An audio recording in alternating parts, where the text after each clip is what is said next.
Hey, welcome to Lesson 8.4, Rational Functions. In this lesson, we're going to be looking at graphing and transforming rational functions. Let's take a look at our learning goals to see what the focus of today's lesson is going to be. Our first learning goal is to learn how to graph rational functions. Our second learning goal is to transform rational functions by changing their parameters. And finally, we're going to learn how to identify vertical and horizontal asymptotes in holes. So we talked about earlier in this chapter what a rational function is, or a rational expression, and now we're going to be looking at the functions, but rational indicates ratio, and so rational functions would be functions that compare as a ratio to polynomials. And so we're going to look at the most basic rational function to start off with. So the basic parent function would be f of x is equal to 1 over x. So that is a ratio between 1 and the variable x. And its graph is actually called a hyperbola. And some people pronounce it hyperbola, but hyperbola. And they're characterized, this particular graph, a hyperbola, by two separate branches with two asymptotes. And really the best way to get familiar with these hyperbolas is to graph one.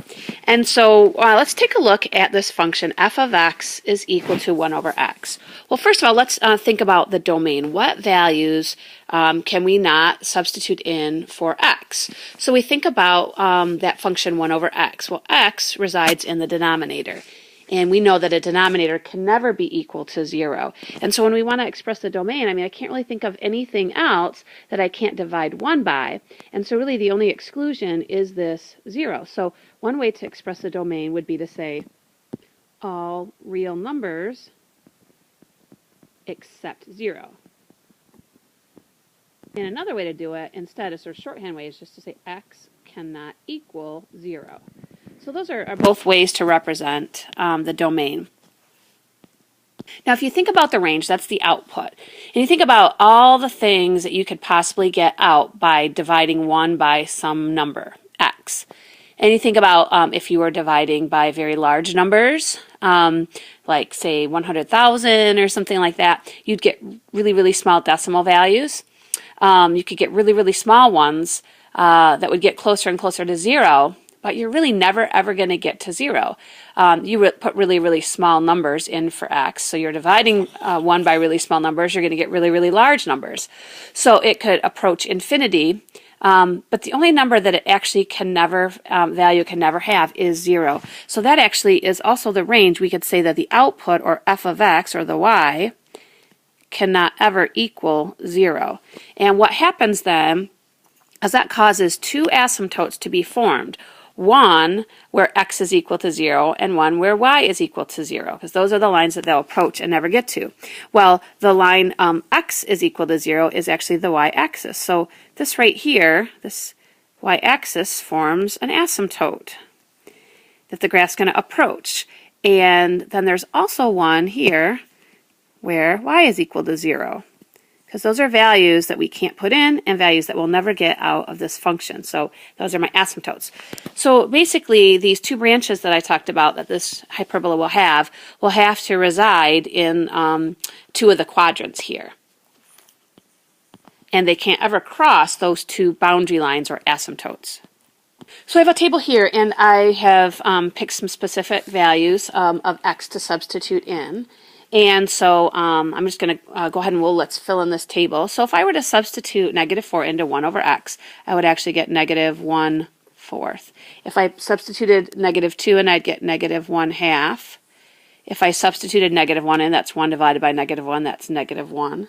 If I put a -1/2 in, that's 1 divided by a -1/2, which means it's multiplication by the reciprocal of the divisor, and that actually would give us a -2. If I tried to substitute 0 in, remember that's something that we cannot do, so that would be undefined. That's what that asymptote is. If I put a +1/2 in, I'm dividing 1 by a +1/2, that gives me a 2. If I divide 1 by 1, I get 1. If I divide 1 by 2, I get a 1/2. And 1 by 4, I get a 1/4. Now if I take these points and I plot them out, And let's take a look how this is scaled. The x-axis is scaled by half. So you can see that this right here is -2, -4, that's 2, 4. And so basically each tick mark represents a half. Now on the y scale, every tick mark equals 0.1. So as I go to plot these, x is -4 and y would be -1/4. So here's a negative, and a -1/4 is -0.25. So -4 and then 0.25 is there's 0.1, 0.2, and halfway between that, so right about in that spot. And then we've got a -2 and -0.5, so that's -0.5. So that will be right here. And then -1 and -1. So there's -1 would be 2 tick marks over, -1 down here. And so then when we go to plot a -0.5, so we're at one little tick mark and then we have to go down -2, we can't actually fit that one on. We didn't go far enough out. So that one is ungraphed. Of course, we can't graph 0 and undefined. So then when you get to a half and 2, again, that one's not going to fit on our graph. We can only fit so many points. But at 1, which is 2 tick marks over and 1, that point would be up here. At 2.5 would be right here. And at 4.25, which is 2.5, or 0.25, excuse me. And so I end up getting points just in the first and the third quadrant. So if I were to connect them, they actually make a curve that's going to start to approach that x-axis but never cross, and also start to approach the y-axis and never cross. And so it ends up looking like that. And the same thing's going to happen in that other quadrant with these points, is the points are going to curve around, and eventually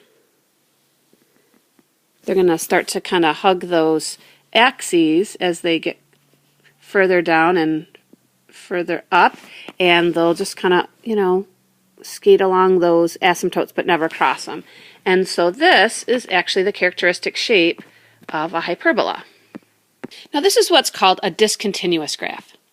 It's a discontinuous graph from a discontinuous function, and it's called discontinuous because it's a function whose graph has one or more gaps or breaks. And in this case, the gaps and the breaks occur where those asymptotes are. So that's a break in the graph. The graph actually got split apart into 2 separate branches, so it's discontinuous. Now, in contrast, a continuous graph is a function whose graph has no gaps or breaks.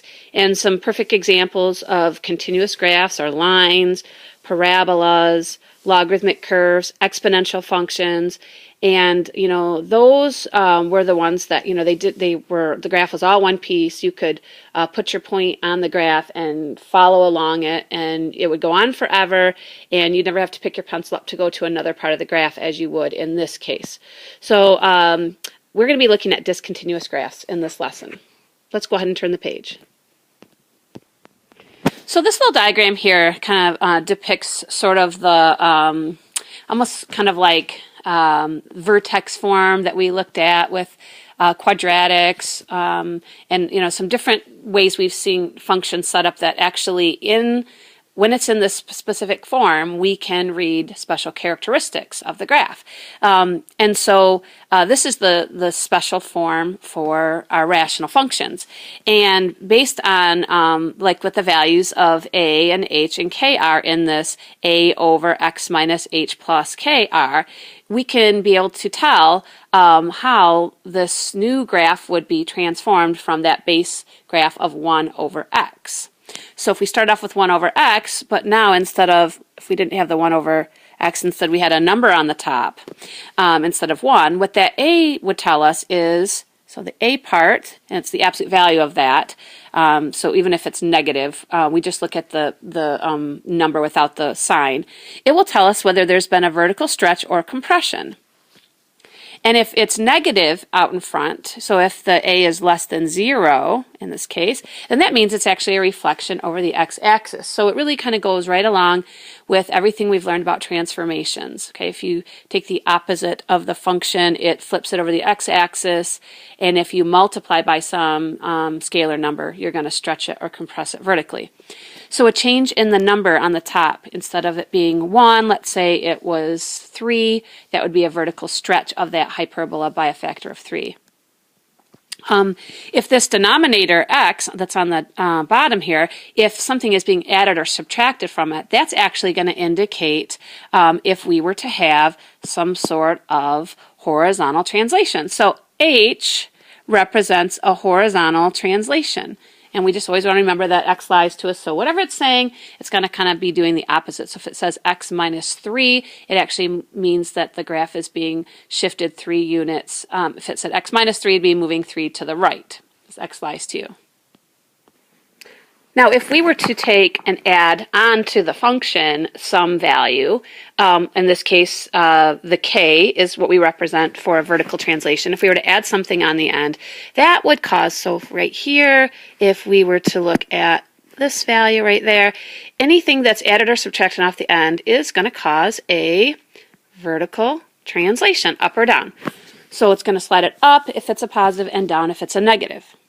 Okay, so for instance, if I were to take this function and subtract that numerator, and instead I put, say, a 3 in there, and then, say, on the bottom, I added 4 to the x, and then I subtracted 9 off the end, the effect that that's going to have is a vertical stretch of factor 3. It's going to slide it to the left 4 units, and it's going to slide it down 9. So let's take a look at example 1. It says use the graph of 1 over x as a guide and describe the transformation and graph each function. So if we look at example A, the only thing that has changed is right down here in the denominator, x has been 2 has been added to the x. And so what that's going to do is cause a slide horizontal, and it's going to slide it 2 units to the left because, again, x lies to you. So adding 2 will slide 2 to the left. So if we wanted to graph that, we could take the parent function, which I've already put on the graph here, and all we have to do is take some key points and count 2 to the left. We're going to move all of them 2 to the left. Now what that's going to actually do is, because I'm going to move these points to the left, it's going to actually violate that vertical asymptote that was the y-axis, because if I'm going to move some of these points, like if I say take this point and I move 2 units to the left, it's going to be right there now. And say this point right here is now going to be right there, and then maybe this point right here is going to be here. And so what's going to happen is, instead of that y-axis being the vertical asymptote, now it's actually going to be over here at x equals negative 2. So that slide 2 to the left took that vertical asymptote and moved it right with it. And so now my graph actually looks like this. It will start here and kind of curve. Now, of course, we have the other branch, so we have to also take some points on that other branch, and we have to slide them to the left.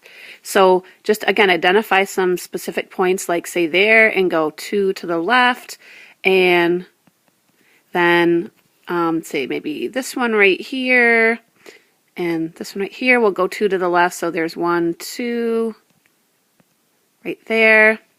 Maybe one of these up here, 1, 2, like that.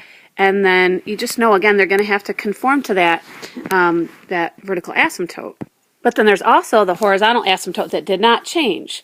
So the vertical asymptote changed because we moved the graph left or right, and a vertical line would shift with that. But because the horizontal asymptote, that x-axis, it's not being moved at all. And so it, on a slide left or right, only the vertical asymptote is going to change. That horizontal asymptote is going to stay right where it is. So that's what the graph would look like. And we still have the asymptotes. We have the one on the x-axis here that's still there. There's an asymptote. Sometimes it's nice just to kind of draw them in. Kind of make sure you don't go over them. And then, of course, we have that new one that shifted over to x equals negative 2. And looking at this next one, notice that we have g of x is equal to 1 over x, and then minus 3 off the end. So what that minus 3 off the end is going to do is going to slide it down 3. So if we just take some points and count down 3 from the original points, like for instance, say this one that's right there, if we count down 3, 1, 2, 3, there's that point, maybe one here, 1, 2, 3, right there, and then maybe one up here, we'll go right to there. We can see that this graph, the one branch would look like this. And see what's happening is, again, we had a horizontal asymptote there at the x-axis. That's going to move down. And so my new horizontal asymptote is here at x is equal to negative 3. Oops, I'm sorry, that's y equals negative 3. It's hitting the y-axis. So if y equals negative 3, and so that's the new horizontal asymptote. The vertical asymptote stayed exactly the same, and it's still going to be here. So I just made sure that branch kind of was within the framework of the two asymptotes. And then I know there's going to be that other branch, so I have to go over and take some points and slide them down 3 as well. So this point maybe right there, if I go down 3, will be here. Maybe one up here, 1, 2, 3, right there. And then at this point I can kind of get an idea of what the shape of the graph is going to be because I know of the asymptotes, so I can just sort of draw in the other branch like that with a couple good points. And so my asymptotes are, again, at the y-axis, or x equals 0, and also at y equals negative 3. Let's go ahead and turn the page. So now we've seen a horizontal slide, a vertical slide, and now example C is an example of a vertical stretch. So remember, when we change that number on the top, if it's a value that is greater than 1, that's going to stretch it. If there was a number between 0 and 1, like say if there was 0.5 or a fourth or something on the top, that would compress it vertically. And if there was a negative out in front, then we would get a reflection as well. But this is just a vertical stretch by factor 2. Now we mentioned about the asymptotes moving because we have a vertical asymptote on the y-axis, so that's the vertical asymptote here. We have a horizontal asymptote on the x-axis at y equals 0. That's y equals 0, and the other one is at x equals 0, the vertical line for the original 1 over x. But if we were to stretch or compress, that's not going to change that at all. The slides left or right do. The slide left or right moves the vertical asymptote. The slide up or down is going to change the horizontal asymptote. But a stretch, asymptotes are going to stay the same. So those are the asymptotes for our new graph as well. And now what we have to do is get some points to actually sketch this vertical stretch. And here's how you can do that. Easiest way to do that is to take the points of the parent graph. So I have them on here. And I'm just going to take the points and go twice as far away from the x-axis as they were before. So like for instance, if I identified this point right here that's at 1, I know now it's going to be at twice that, which would be at 2. So I just double the distance away. And so if I did that, essentially what that's going to do is just kind of pull that away from the y-axis. And so let's see if I can get a couple more points. So the one that maybe looks like it's hitting it at about, well, there's only so many of them what you can put on there that's hitting it at 2. It's now going to be up at 4, so we'll have a point right there. And then the point that looks like it's at about a half, which is right here, it's going to be at 1. And so if we take those points, we can get a pretty good sketch of that branch. And then you can just do the exact same thing for the other branch. So this point that's here at negative 1 is now going to be at negative 1, negative 2. It's just being stretched away from the x-axis. The one that looks like it's at about a half for the y is now going to be at 1. The one that looks like it's at about 2 to begin with is now going to be down here at 4. And so again, connect those and we'll get that other branch. Now, an alternative way to graph this would be you could utilize your graphing calculator. You could put 2 over x, 2 divided by x in your grapher and go to the table and get some points to plot this. So that is an alternative as well. Here's a little summary of what we've learned so far. For a rational function of the form f of x is equal to a over x minus h plus k, the graph is a hyperbola. So we know that's the shape, two separate branches. There is a vertical asymptote at the line x is equal to h. So whatever that value is that's being added or subtracted, that's, the h value that's on the denominator, that's going to actually affect that vertical asymptote. And so it's going to be x equals whatever that h value is. And then the domain will be affected by what that is, because you think about it, if whatever value is on that asymptote is what would make your function undefined. And so when we looked at the parent graph, we excluded 0, because if you put 0 in the denominator, it would make the function undefined. But here, if let's say you had something like, let's see, say we had like 1 over x minus 2, well, now the value that's going to make this undefined is 2. So I know x cannot be 2. That actually is where the asymptote would be then. The asymptote would be at x equals 2. So because that is what makes it undefined, that's exactly where the asymptote lies. Now you can do that same thing with the horizontal asymptote. So the horizontal asymptote will be at the line y equals k. So again, y equals, those are horizontal lines because they hit only the y-axis. And that will affect the range of the output, because that value is the value that you can never get out of it. Well, that also forms an asymptote. So if we had something like this, 1 over x plus 3, what's going to happen is that new asymptote is going to be at y equals 3, and that exact same value cannot be in the range. So we would say the range cannot be 3. So sometimes the way that's formally written is we'd say y such that y cannot equal k, but we could also just say, we could write it like this, we could say that the range is y cannot equal 3. Okay, so let's apply this to example 2. So it says identify the asymptotes, domain, and range of the function 1 over x plus 3 minus 2. Okay, so let's take a look. We see that there's the h value is 3. What that means is that's going to affect the vertical asymptote. That's going to make the vertical asymptote x equals 3. Oops, actually that's not even a 3, it's a negative 3. Because if we rewrite that denominator, we would actually rewrite that as x minus negative 3. See, that slide is going 3 to the left. And so my vertical asymptote would actually be at x is equal to negative 3. And so that vertical asymptote's just sliding to the left 3. Now that means that x cannot be negative 3. Okay, so that domain is going to exclude that one value. So we would just say x cannot equal negative 3, or you could say all real numbers except negative 3. Now we also have a slide down 2, and so that down 2 is going to affect the horizontal asymptote, and my new horizontal asymptote is going to be at y equals negative 2. So that's going to take that horizontal line that at the x-axis and slide it down 2, and that's my new asymptote, and that means the range cannot include negative 2, because I'll never get that value out. So y cannot equal negative 2. That's how we would express our range. Sometimes you'll see them, they put like the kind of the fancy brackets around the domain and range.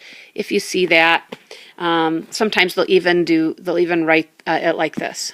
And then when it's written like that, it'll say y such that y cannot equal negative 2. I don't know that that's super necessary, as long as you put the r, meaning the range, and then exclude the value y cannot equal negative 2. So if we wanted to take a quick stab at graphing this, it might look like this. We have a vertical asymptote that's at x equals negative 3. So I just went ahead and put in some tick marks. So at negative 3, there's this vertical asymptote here. And then I know there's also a horizontal asymptote at y equals negative 2. So if I go down to negative 2 on the y-axis and I put that horizontal line in, so basically these are like my new x and y axis, if you will. It's like the whole axis is shifted. And so now my graph, when I draw this hyperbola, which is not stretched or compressed or anything, so it's just the basic hyperbola, it's going to kind of just tuck right in between those asymptotes in the kind of where the new first and third quadrants would be. So that would be an appropriate sketch. I mean, at that point, you don't have to necessarily put specific points on it, but you can see that we've put in the asymptotes and that we've drawn a sketch that looks like your typical hyperbola. Let's go ahead and turn the page. We're going to try one more together, and then I will leave you one for you try. So vertical asymptote. So when I think about the vertical asymptote, I think about only thing that's going to be changed is if I'm moving left or right. So this thing, I can tell if I look at that denominator right here, the denominator there has been moved. The denominator, x minus 1, is actually moving this 1 unit to the right. Well, that's going to move the asymptote to the right. So it's a vertical line, so it's going to be in the form of x, and it's x equals 1. So the h of that denominator is 1, x minus 1. And so that vertical asymptote's moving to 1, and that means that when I talk about the domain cannot have 1 in it. And I think you can see why. If we were to put 1 in the denominator, 1 minus 1 would make 0 in the denominator. Now, because we didn't slide up or down, that horizontal asymptote didn't change. It is still the x-axis. So it's still the x-axis, and so that has an equation of y equals 0. But that also means then in the range, okay, the y can never be 0. I'll never get an output of 0. So I'm sure you can see that correlation between when you get that vertical asymptote, that will kind of determine what the exclusion is from the domain. When you get the horizontal asymptote, that tells you the exclusion on the range. So those go really hand in hand. You got these things that go together here and these things that go together here. So now if there's no stretch or anything going on because there's a 1 on the top, so my sketch would look like this. I'm just going to draw a quick axes in, and I'm going to number or put some tick marks on here, and I know that I'm going to have to shift that vertical asymptote over to 1. So let's see. Sometimes it helps if you use colors to identify those asymptotes. I've been trying to be consistent and do the vertical asymptotes in yellow. So I have a vertical asymptote right here at x equals 1.